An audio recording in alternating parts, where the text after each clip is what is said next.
तो जिस टॉपिक को हम लोगों को आज शुरू करना है इलेक्ट्रोकेमिस्ट्री में, बड़े छोटे छोटे दो वर्ड्स मिलेंगे, दो टॉपिक्स मिलेंगे, काम थोड़ा बढ़ चढ़कर होगा उसका।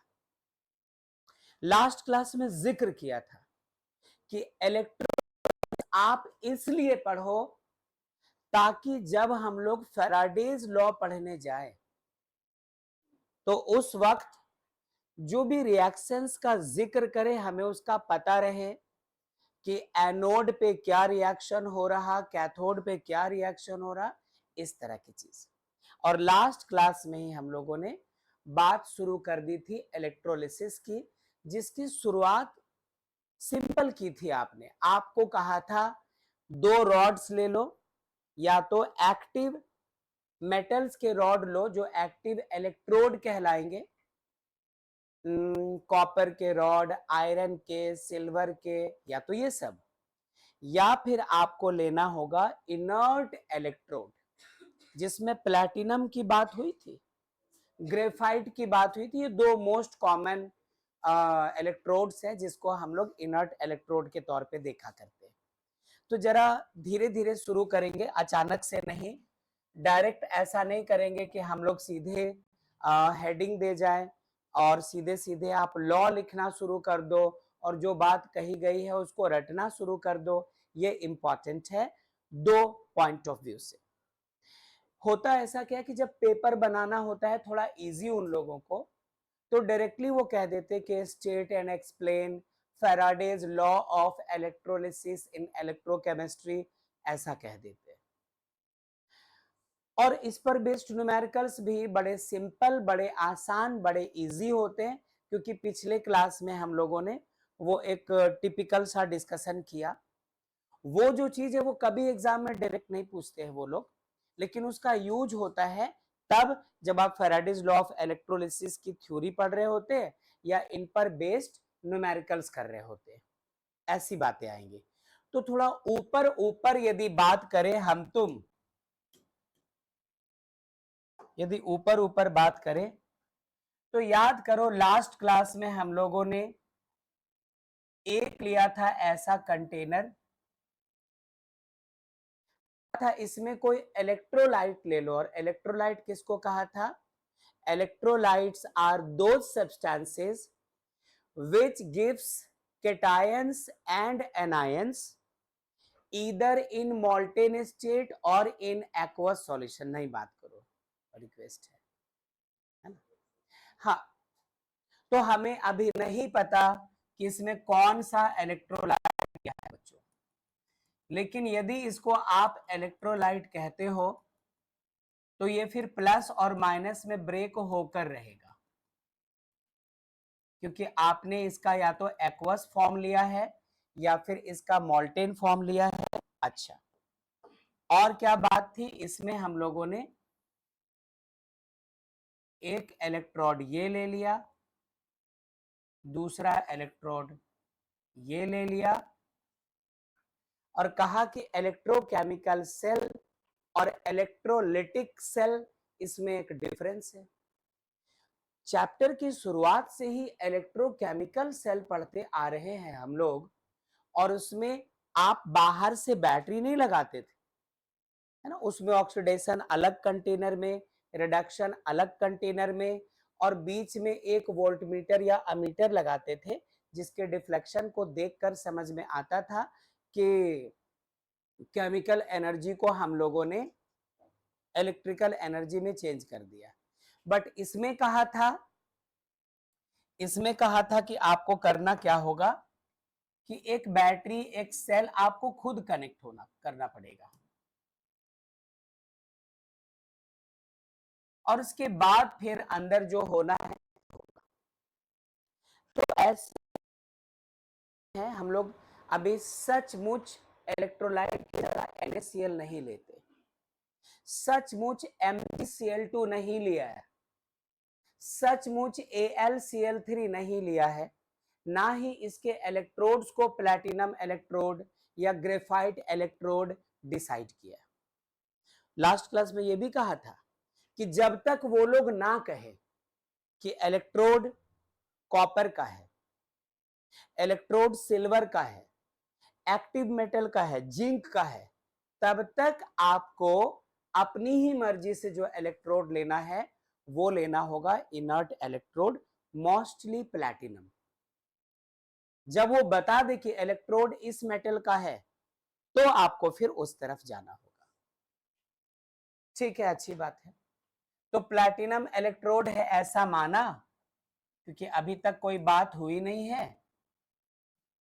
बैटरी के पॉजिटिव से कनेक्ट होने की वजह से इस पे चार्ज कौन सा, प्लस, पिछले क्लास बात की थी। बैटरी के माइनस से कनेक्टेड होने की वजह से इस पे चार्ज कौन सा, माइनस। नहीं, थोड़ा रीजन भी डिस्कस किया था कि ऐसा क्यों होना चाहिए, थोड़ी वजह भी हम लोग इस बारे में बात कर रहे थे। ठीक है, अच्छा। तो फिर क्या, जो आपने इलेक्ट्रोलाइट लिया है, सपोज आपने इलेक्ट्रोलाइट जो चुना है वो इलेक्ट्रोलाइट है हमारा, वो इलेक्ट्रोलाइट है हमारा AB। अरे जैसे NaCl ब्रेक होता तो Na प्लस Cl माइनस में, MgCl2 ब्रेक होता तो Mg प्लस प्लस, और दो मिलते हमें Cl माइनस। AlCl3 एक मिलता Al प्लस प्लस प्लस, और तीन मिलते Cl माइनस। वो तो चार्ज के न्यूट्रलाइज होने पर डिपेंड करता है। अच्छा, सपोज ये ब्रेक हुआ हमारा A प्लस और B माइनस में, पॉजिटिव इसके तरफ अट्रैक्ट कौन होगा, एनायन, और ये बना हमारा एनोड। ये कैटायन जाएंगे इस नेगेटिव चार्ज वाले प्लेट के तरफ, ये क्या हो गया, कैथोड। इसके पहले जब हम लोग इलेक्ट्रोकेमिकल सेल पढ़ रहे थे तो इसको एनोड कहा था और ये नेगेटिव चार्ज था, क्योंकि जिंक या जो भी मेटल प्लेट है उसके आयंस टूट टूट करके सॉल्यूशन में जा रहे थे और इलेक्ट्रॉन्स यहीं छोड़कर जा रहे थे। तो वो उस वक्त एनोड नेगेटिवली चार्ज प्लेट को कह रहे थे और कैथोड पॉजिटिवली चार्ज प्लेट को, इलेक्ट्रोकेमिकल सेल में।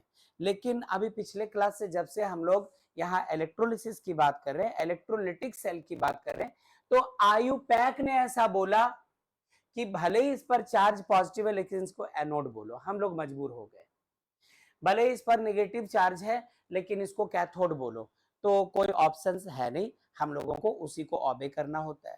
और इस बात को हमेशा याद रखना। एक्चुअली कई बार स्टूडेंट्स 12 पास आउट हो जाते हैं और पढ़ते समय तो पता होता है कि इलेक्ट्रोकेमिकल सेल में कैथोड पॉजिटिव चार्ज वाले प्लेट को, एनोड नेगेटिव चार्ज वाले प्लेट को, इलेक्ट्रोलिटिक सेल में एनोड पॉजिटिव को और कैथोड नेगेटिव को। लेकिन पास आउट होने के बाद सपोज करो थोड़ा ब्रेक आ गया, अब दोनों आजू बाजू में बने हुए, इसका एनोड कैथोड, इसका कैथोड एनोड कैसे चेंज हो गया, उसमें उनको थोड़ा मिसकॉन्सेप्शन भी हो जाता है। तो आपको इसका ध्यान रखना है। अब आगे सुनो, यहां पर यदि एट एनोड की बात करें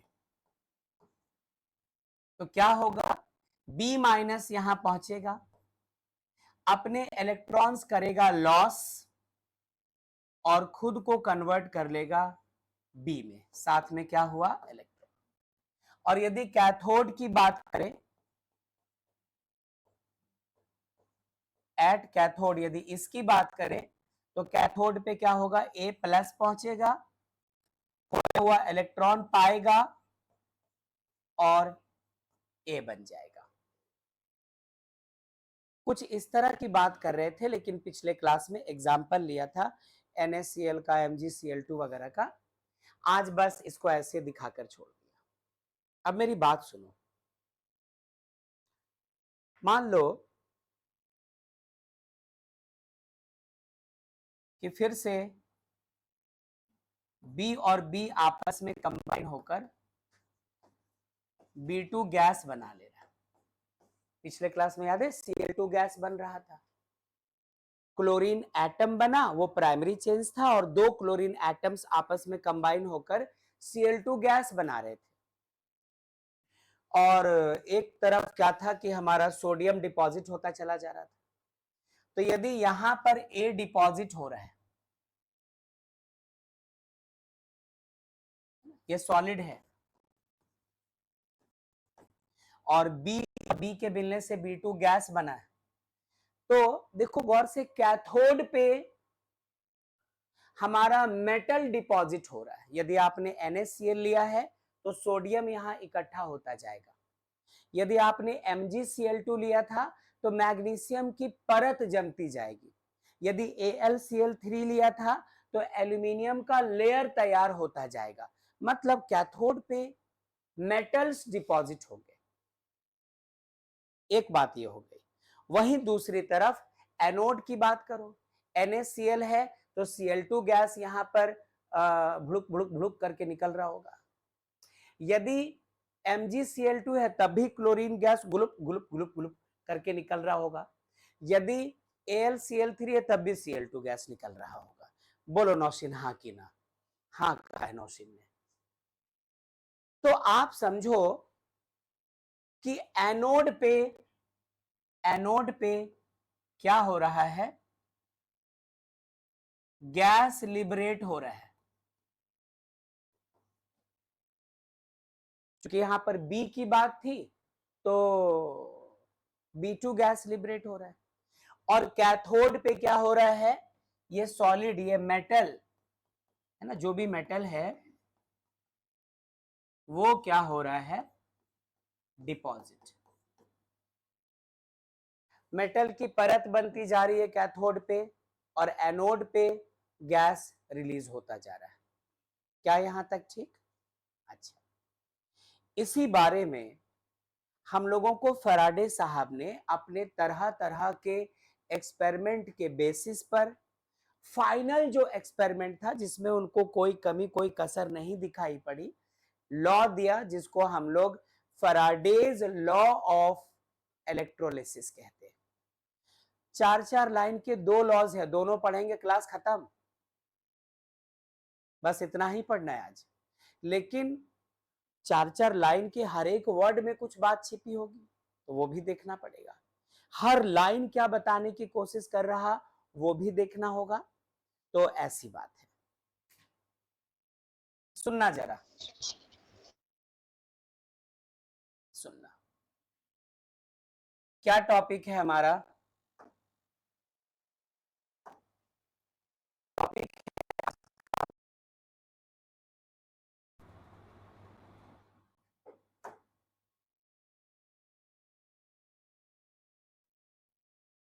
Faraday's law of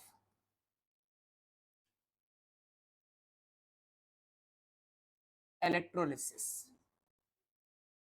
Michael Faraday साहब ने इलेक्ट्रोलिसिस से रिलेटेड बहुत सारे एक्सपेरिमेंट्स किए अपने घर पे, अपने लैब पे, और जो उनको बेस्ट चीज दिखाई पड़ा, ऐसा रिजल्ट जो हर बार एक्सपेरिमेंट करने पर आता रहता था, वो हमारे आपके सामने रख दिया। उन्होंने 2 लॉज दिए और उन्हीं दोनों लॉज को हम लोग फैराडेज लॉ ऑफ इलेक्ट्रोलिसिस कहते हैं।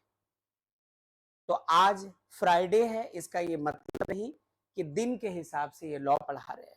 स्पेलिंग अलग है, नाम अलग है, इसलिए ध्यान रखना। ठीक है, कुछ लोग सोच रहे पढ़ भी रहा तो शुक्र है भी। हाँ सुनो, सुनो बात। पहले कौन सा लॉ बेटा? First law. According to Faraday's first law of electrolysis. हाँ, कौन कुछ कह रहा है? जो बच्चे ऑनलाइन है वो सब लोग तैयार हैं बच्चों? Yes sir. Very good. Yes sir. ध्यान से Yes, देखिएगा sir. और गौर करते रहिएगा। Thank you. ये लॉ कहता है the amount of a substance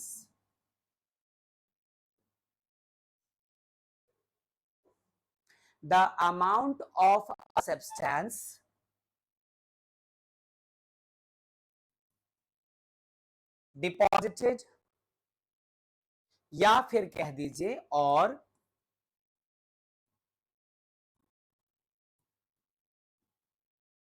the amount of a gas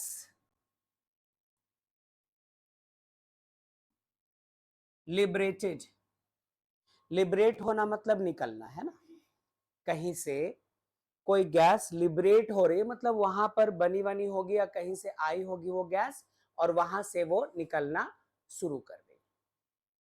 tyre puncture होता है तो ट्यूब को चेक करते हैं ना पानी में डाल के, तो कोई गैस लिबरेट हो रहा होता है। The amount of substance deposited और the amount of a gas liberated at a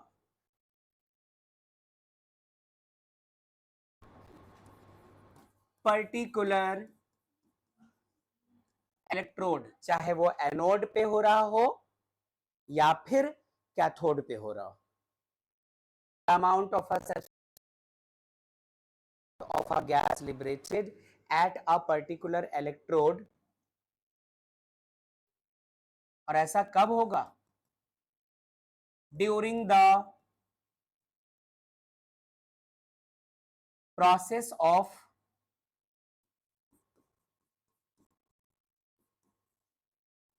electrolysis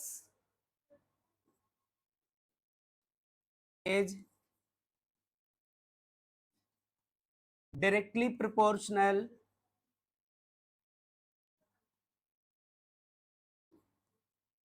to the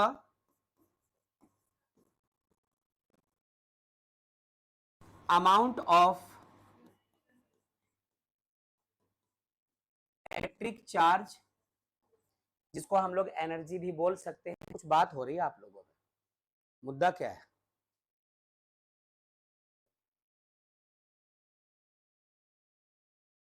कुछ तो टॉपिक होगी, तो ऐसे कैसे आप उनसे बात करें, आप उनसे बात करिए। अच्छा, देख के सिर्फ मुस्कुराइए। अच्छा ठीक है, गुड लक है तुम्हारा मुस्कुरानी देख के। चलो आओ, अपने बारे में कुछ नहीं बोला। सुनो इधर, सब लोग इधर गौर करने लगे।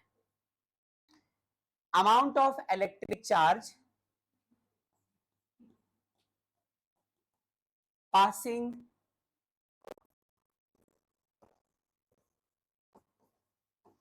थ्रू द सर्किट, ये जो सर्किट बना है इसमें से आप कितना चार्ज पास करवाते हो उस पर डिपेंड करता है। आप जरा सोचो, समझना बात को, कि कोई भी काम तब हो पा रहा है जब आप उसमें चार्ज दे रहे हो। इसका मतलब चार्ज कम देंगे तो वो काम भी कम होगा, और चार्ज ज्यादा देंगे तो वो काम भी ज्यादा होगा। हालांकि इसका एक और डेफिनेशन है ना, वो उसमें इलेक्ट्रिक करंट का जिक्र होता है, बट ये बेटर है, इसमें करंट खुद ब खुद दिखेगा आपको। मतलब यदि आप यहां से चार्ज फ्लो करवा रहे हैं, यदि आपने बैटरी से इस पूरे सिस्टम को जोड़ दिया, सर्किट को कंप्लीट कर दिया है, तो यदि चार्ज कम आएगा तो इलेक्ट्रोलिसिस भी कम होगी, चार्ज ज्यादा भेजेंगे तो इलेक्ट्रोलिसिस भी ज्यादा। नहीं, इलेक्ट्रोलिसिस कम या ज्यादा होने का मतलब क्या है? जितना ज्यादा चार्ज फ्लो करवाएंगे इस सिस्टम से होकर, उतना ज्यादा अमाउंट ऑफ सब्सटेंस, उतना ज्यादा क्वांटिटी ऑफ सब्सटेंस, उतना ज्यादा मास ऑफ सब्सटेंस यहां पे डिपॉजिट होगा। और जितना कम चार्ज फ्लो करवाओगे उतना कम मास ऑफ सब्सटेंस या अमाउंट ऑफ सब्सटेंस या क्वांटिटी ऑफ सब्सटेंस यहां डिपॉजिट हो पाएगा। ठीक यहां पर भी बात करो आप, जितना ज्यादा चार्ज फ्लो करवाएंगे सिस्टम से होकर उतना ज्यादा गैस लिबरेट होगा, चाहे H2 गैस हो या Cl2 गैस हो, जो भी गैस हो, उतना ज्यादा गैस लिबरेट होगा, उतना ज्यादा अमाउंट ऑफ गैस लिबरेट होगा, उतनी ज्यादा क्वांटिटी ऑफ गैस लिबरेट होगा, उतना ज्यादा मास ऑफ गैस लिबरेट होगा। तीनों वर्ड का इस्तेमाल इसलिए कर रहा हूं क्योंकि यहां पर अमाउंट की जगह मास लिख सकते थे आप, अमाउंट की जगह क्वांटिटी लिख सकते थे आप। तो आप बस इतना समझो कि आपको घर के आसपास बहुत सारे बोलने वाले लोग मिल जाएंगे कि जितना गुड़ डालोगे उतना ही मीठा होगा, है ना। मतलब आप कुछ बनवा रहे हैं, कुछ कंस्ट्रक्शन चल रहा आपके घर में, और पैसा आपने कम खर्च किया, तो उससे जो चीज बनकर आई है उसमें जो क्वालिटी है वो भी कम रहेगी। पैसा ज्यादा दो, बढ़ चढ़कर सारे पार्ट्स उसके ब्रांडेड ले लो तो रिजल्ट भी अच्छा आएगा। लेकिन जितना ज्यादा पैसा, रिजल्ट उसी हिसाब से, पैसा कम रिजल्ट कम। यहां पर भी वही बात है, पढ़ाई ज्यादा रिजल्ट अच्छा, पढ़ाई कम रिजल्ट नाटा। चलो सुनो, ध्यान दो। तो वही बात इन्होंने कहा, ठीक। That is mass of a substance या अमाउंट ऑफ अ सब्सटेंस जो कि डिपॉजिट होता है, या फिर मास ऑफ अ गैस या अमाउंट ऑफ अ गैस जो कि लिबरेट होता है यहां से बुलबुले के शकल में, बुलबुल बुलबुल बुलबुल इस तरह से, वो डायरेक्टली प्रोपोर्शनल होता है।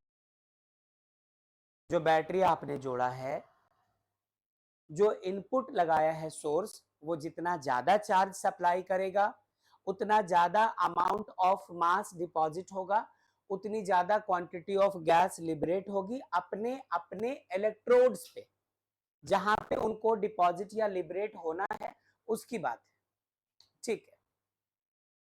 तो M is directly proportional to Q, ये है फैराडे साहब का फर्स्ट लॉ। क्या यहां तक ठीक है? अच्छा, दिस इंप्लाइज दैट M, जब कभी कहीं से कोई प्रोपोर्शनैलिटी के साइन को हटाया जाता है तो वहां पे कोई ना कोई कांस्टेंट आता है। यहां पे कांस्टेंट आएगा बच्चों Z, यहां पे कांस्टेंट आएगा Z। यहां Z is a constant of proportionality. जब आप प्रोपोर्शनैलिटी के साइन को हटाकर वहां इक्वल्स टू का साइन रखोगे तो जो कांस्टेंट आता है उसको Q से नहीं दिखाया, सॉरी उसको K से नहीं दिखाया, उसको कैपिटल G से नहीं दिखाया जैसे ग्रेविटेशन में करते थे, है ना, उसको दिखाया यहां पर कैसे? Z से। अब Z के बारे में आपको बात बतानी होगी।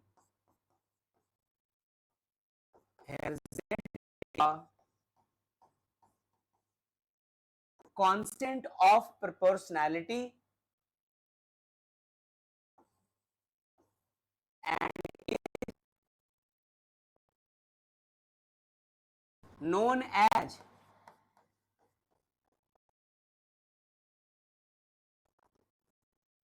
chemical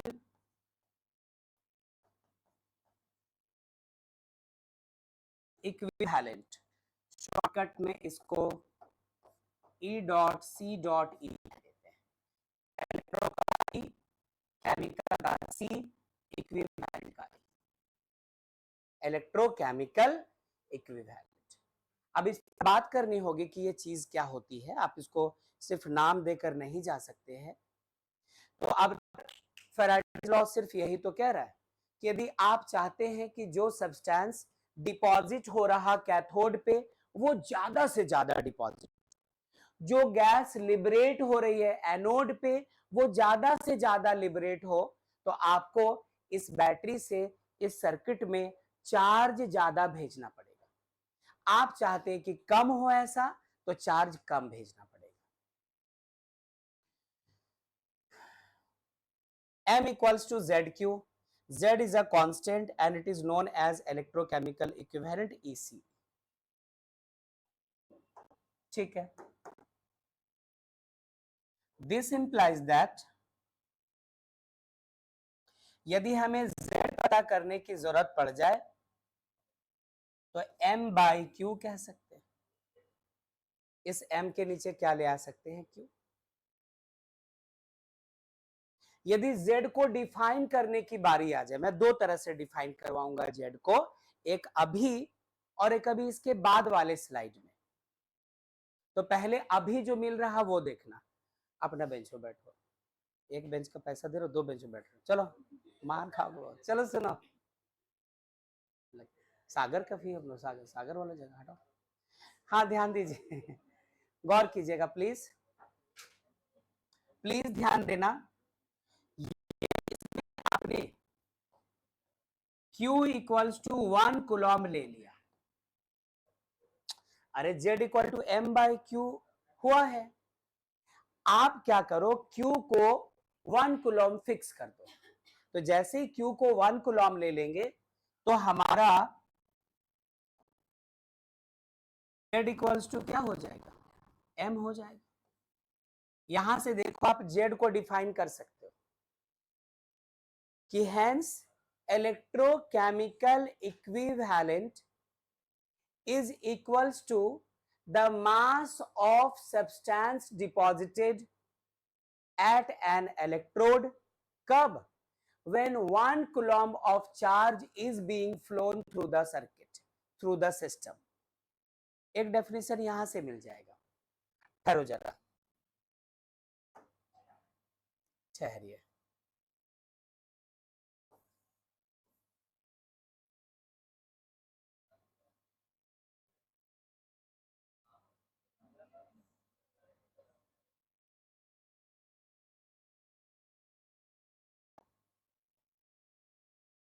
लिख सकते हैं clearly, electrochemical equivalent is equal to the, है ना, ये जो इलेक्ट्रोकेमिकल इक्विवेलेंट है वो किसके इक्वल आया, equal to the mass of the substance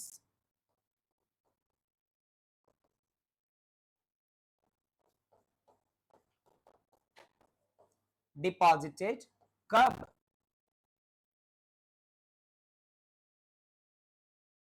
charge of 1 coulomb is passed। अरे Z equal to M by Q, Q को 1 रख दिया तो Z तो M के इक्वल हो गया। अब Z हमारा इलेक्ट्रोकेमिकल इक्विवेलेंट है और M है मास ऑफ सब्सटेंस डिपॉजिटेड। मतलब ये कब आया, जब आपने चार्ज को 1 कूलम लिया। तो आप कह सकते हैं कि electrochemical equivalent may be defined as the amount of substance deposited at its respective electrode when a charge of 1 coulomb is supplied by the battery connected to the external circuit of the electrolytic cell। ऐसा बोल सकते हैं, सही बोले, हाँ चलो बढ़िया। ये एक चीज यहां पर आ गया। थोड़ा और आगे चलते हैं, थोड़ा और आगे, क्योंकि अभी अभी आपको पता चला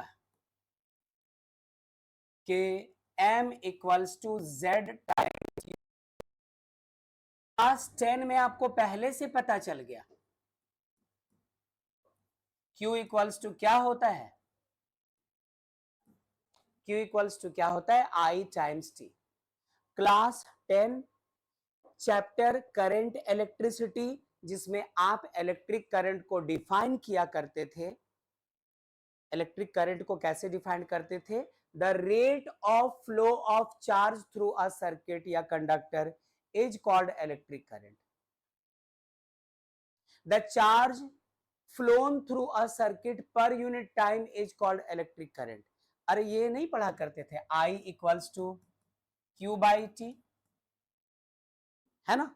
इसी का क्रॉस करवा दीजिए तो Q इक्वल्स टू क्या था हमारा, I टी। 10 क्लास की बात है ये, कुछ नई बात तो है ही नहीं। अच्छा, Q equals to I T, therefore ये जो M है इसका एक नया फॉर्मूला बन जाएगा Z I into T. I क्या है, amount of current flown through the circuit through the electrolytic cell. क्या ठीक है, अच्छा। अब ये जो फॉर्मूलाज मिल रहे हैं हम लोगों को, इसमें न्यूमेरिकल्स बनेंगे, इस पे हम लोग न्यूमेरिकल्स बनाएंगे, बट उसके पहले थोड़ा और देखिए।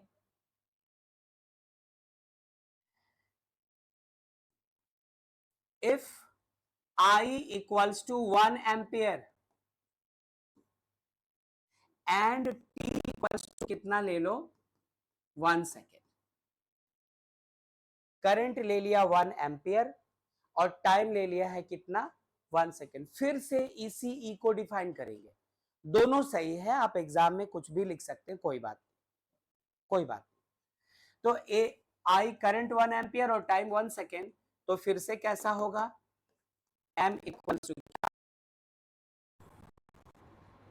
therefore the electrochemical equivalent,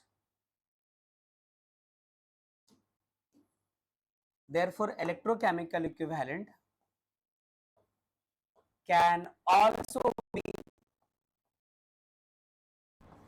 defined as the, ये क्या होता है, m के इक्वल,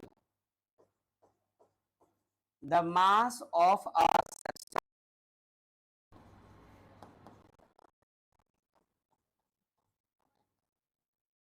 deposited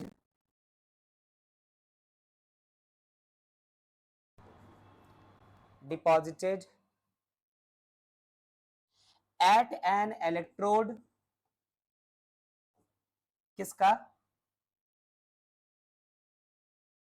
किसने कुछ कहा, कुछ कहा ना किसी ने, okay. Electrochemical equivalent can also be defined as the mass of a substance deposited at an electrode of the electrolytic cell, कब, when a current, कितना बच्चों, current of 1 ampere is passed, कितनी देर तक, for, भी इलेक्ट्रोकेमिकल इक्विवेलेंट का एक दूसरा definition हो जाएगा, ठीक है। तो ये एक बात यहां पर, तो यही चीज देखनी थी फर्स्ट लॉ में। फर्स्ट लॉ में बस इतना है कि according to the first law of electrolysis, according to Faraday's first law of electrolysis, the mass of a substance deposited or the mass of a gas liberated at any electrode of an electrolytic cell is directly proportional to the amount of charge passed through the circuit. जितना ज्यादा charge पास करेंगे उतना ज्यादा मास deposit होगा, जितना कम charge पास करेंगे उतना कम मास deposit होगा, ठीक है।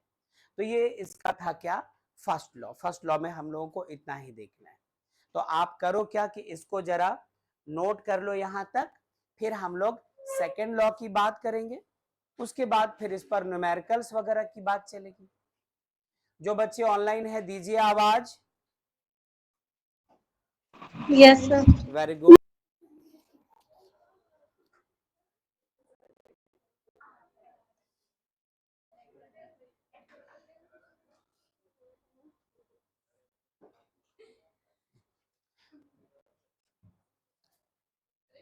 इसके बाद वाले स्लाइड को भी नोट करना है, लेकिन उसमें एक चीज और ऐड कर लीजिए तब इसको नोट करना। कहा कि ये बात सही है कि आपने जेड को डिफाइन किया है, बट जेड का एक प्रॉपर डेफिनेशन ये भी होता है, Z equals to E upon F. Please ध्यान दीजिए, Z equals to E upon F electrochemical equivalent का एक ये भी डेफिनेशन है। The equivalent weight per unit Faraday's constant, ये क्या है हमारा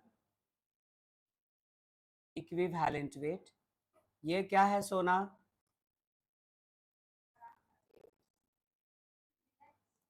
फैराडेज कांस्टेंट।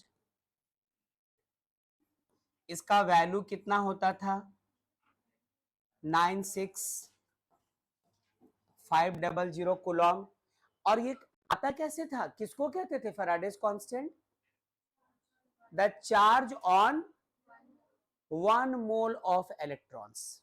याद कीजिए, एक सिंगल इलेक्ट्रॉन का चार्ज 1.6 इंटू 10⁻⁻19 कूलम, और उसको 1 मोल से मल्टीप्लाई करते थे 6.022 इंटू 10⁻23, तब अप्रॉक्स इतना आता था। तो फैराडेज कांस्टेंट आया कैसे था? फैराडेज कांस्टेंट आया कैसे था? Charge on 1 mole of electrons, यही तो था फैराडेज कांस्टेंट, यही तो था इसका वैल्यू। जरा इक्विवेलेंट वेट को सोचो तो, कब पढ़ा था? जब हम लोग सॉल्यूशन चैप्टर पढ़ रहे थे। हाँ, टॉपिक कौन सा था? नॉर्मेलिटी। डिफाइन कैसे किया था? The number of gram equivalents, है ना, of a solute present in 1 litre of solution. तो ये जो चीज था, वहां पर इक्विवेलेंट वेट की बात आई। इक्विवेलेंट वेट निकालना भी सीखा था हम लोगों ने, और ये हुआ करता था मोलर मास या फिर मॉलिक्यूलर वेट डिवाइडेड बाय क्या बच्चों? एक्स। एक्स हुई थी एसिडिटी, है ना, बेस के लिए बेसिसिटी, एसिड के लिए सॉल्ट हो तो नंबर ऑफ कैटायंस या नंबर ऑफ एनायंस।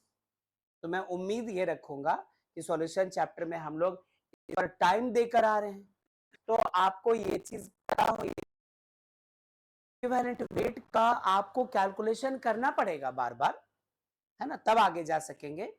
तो कहा था कि एक्स का मतलब हुआ करता था, एक्स मतलब एसिडिटी, एक्स मतलब बेसिसिटी, या एक्स मतलब नंबर ऑफ पॉजिटिव चार्ज या नेगेटिव चार्ज, कुछ भी, लेकिन हम लोग वहां पर यूज पॉजिटिव चार्ज को करते थे। एसिडिटी कब?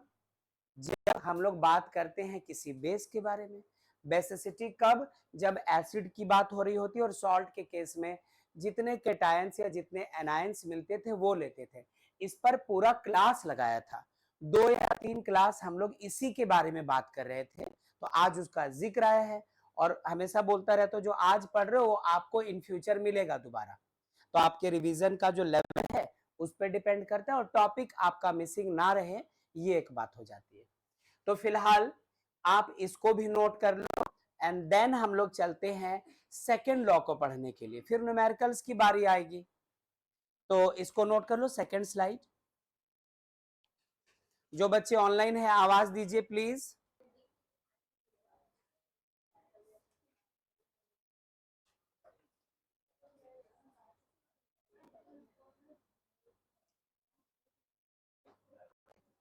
चलो आगे बढ़े, सेकेंड लॉ की बात करते हैं, फैराडेज सेकेंड लॉ।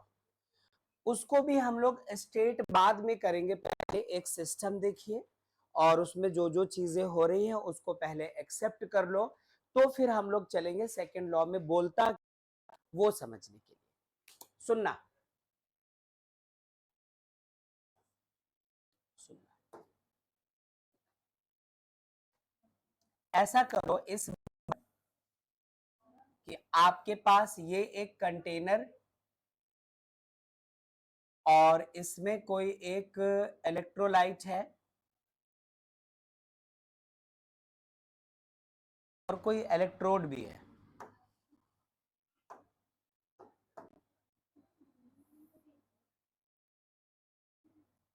ऐसा। और यहां पे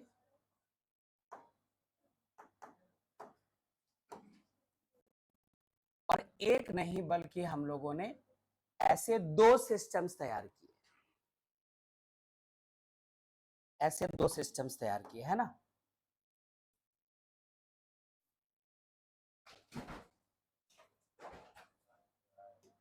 ऐसे 2 सिस्टम्स तैयार कर रहे हैं हम लोग।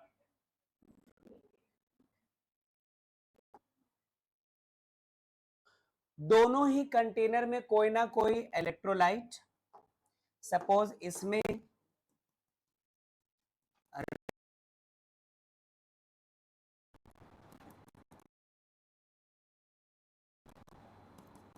इलेक्ट्रोलाइट रख दिया है ZnSO4, ब्रेक होगा ना Zn प्लस प्लस में और SO4 माइनस माइनस में। जरूरी थोड़ी कि आप NaCl और MgCl2 वगैरह ही ले, बहुत सारे इलेक्ट्रोलाइट्स हैं, स्ट्रांग होना चाहिए, ये जरूरी है। और इसमें जो इलेक्ट्रोलाइट हम लोगों ने लिया है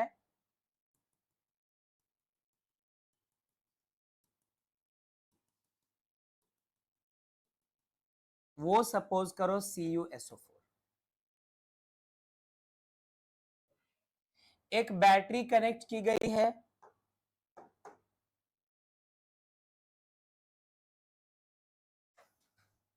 ये बैटरी का पॉजिटिव टर्मिनल, ये बैटरी का नेगेटिव टर्मिनल, और इनको फिर एक वायर से कनेक्ट कर दिया। बस ये कोई वायर है, कनेक्ट कर दिया सिंपल वायर से। अब बैटरी के पॉजिटिव से कनेक्टेड होने की वजह से ए पॉजिटिवली चार्ज्ड, नेगेटिव से कनेक्टेड होने की वजह से ये नेगेटिवली चार्ज्ड, और फिर कंजर्वेशन ऑफ चार्ज बोल दो या इंडक्शन कह दो, इसका चार्ज आ जाना है नेगेटिव, ये नेगेटिव, तो इस पे चार्ज आना है क्या, पॉजिटिव। और अभी फिजिक्स में आपके फिजिक्स टीचर पढ़ाते होंगे कैपेसिटर्स के बारे में, सीरीज पैरेलल कैपेसिटर, मुझे फिजिक्स का क्या पता। ये माइनस, ये प्लस, ये माइनस। यदि कैपेसिटर होता तो सिस्टम को हम लोग नहीं कहते कि ये सीरीज में कनेक्टेड है।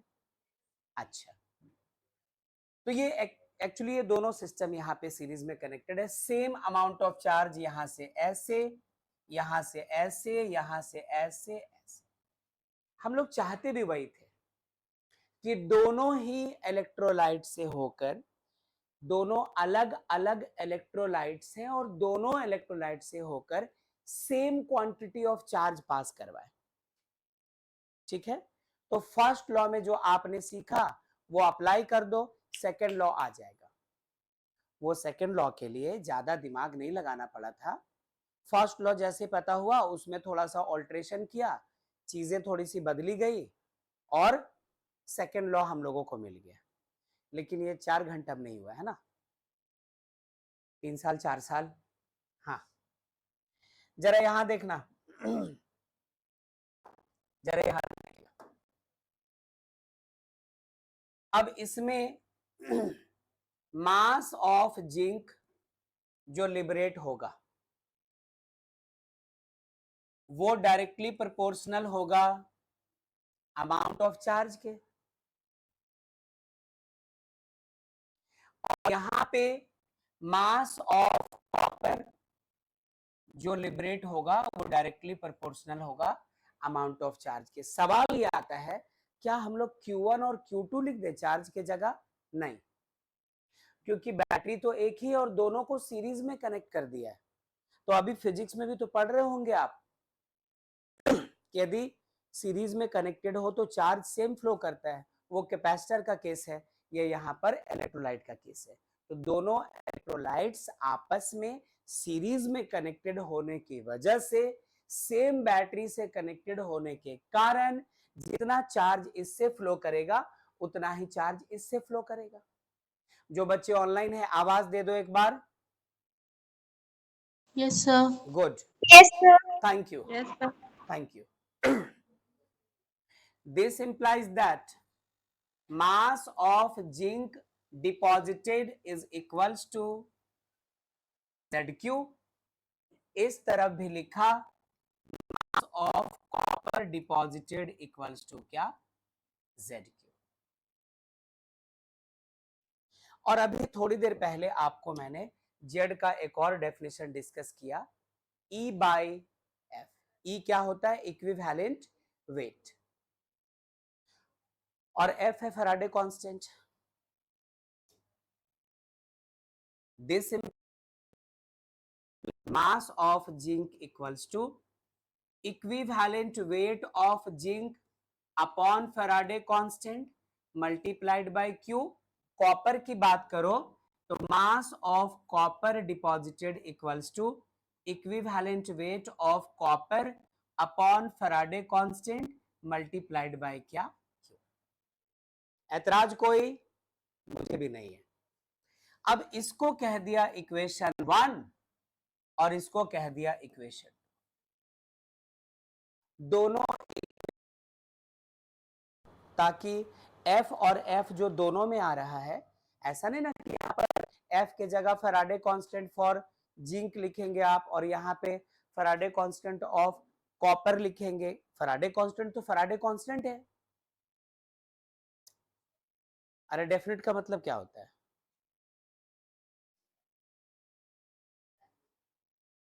नहीं, जब को पूछे कि डेफिनेट का मतलब क्या होता है तो आपको बताना चाहिए कि डेफिनेट का मतलब, जो डेफिनेट होता है उसको डेफिनेट बोलते हैं।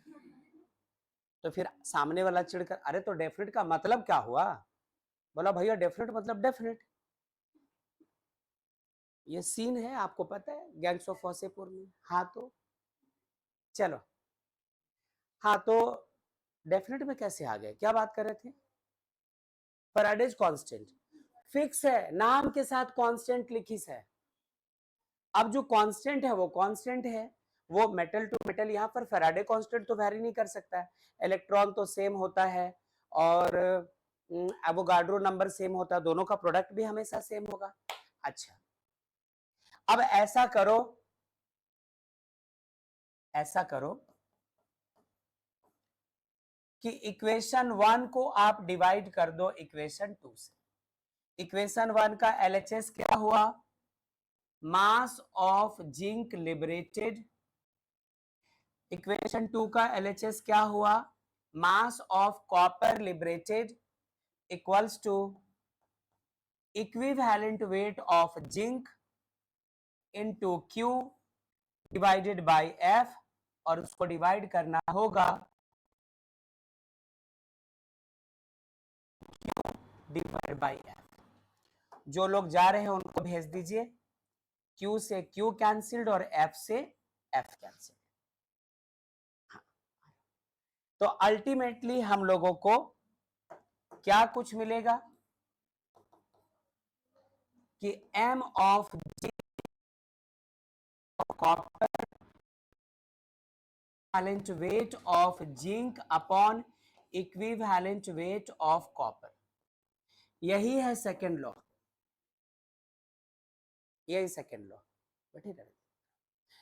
तो according to Faraday's second law of electrolysis, if same amount of charge या current is passed through two different electrolytes, the amount of the metals liberated is directly proportional to their equivalent weight। ऐसी बात होती है।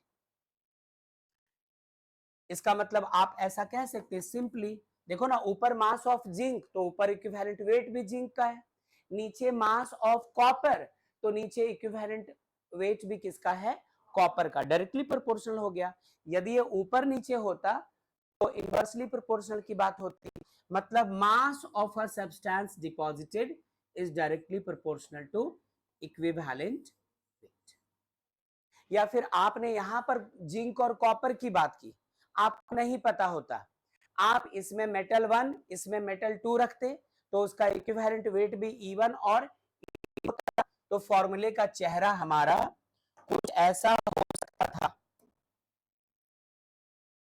कि M1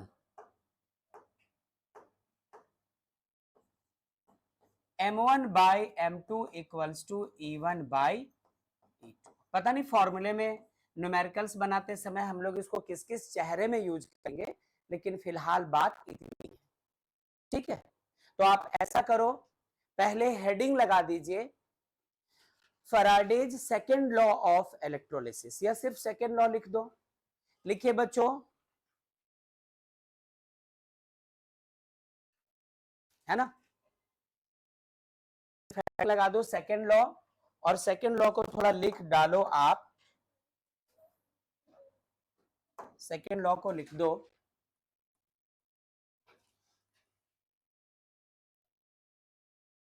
if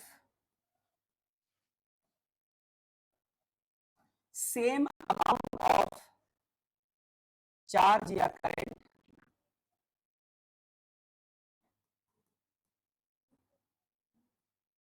is passed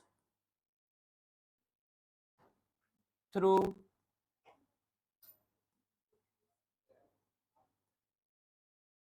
two different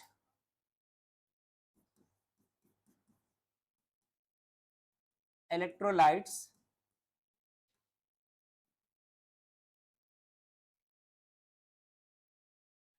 connected in series, मत भी लिखो, बस सेम पास करवाने से मतलब है। Two different electrolytes, the mass of the substance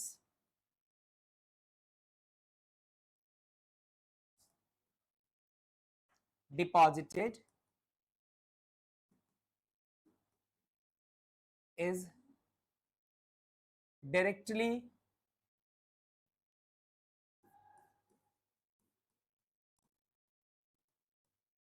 proportional to their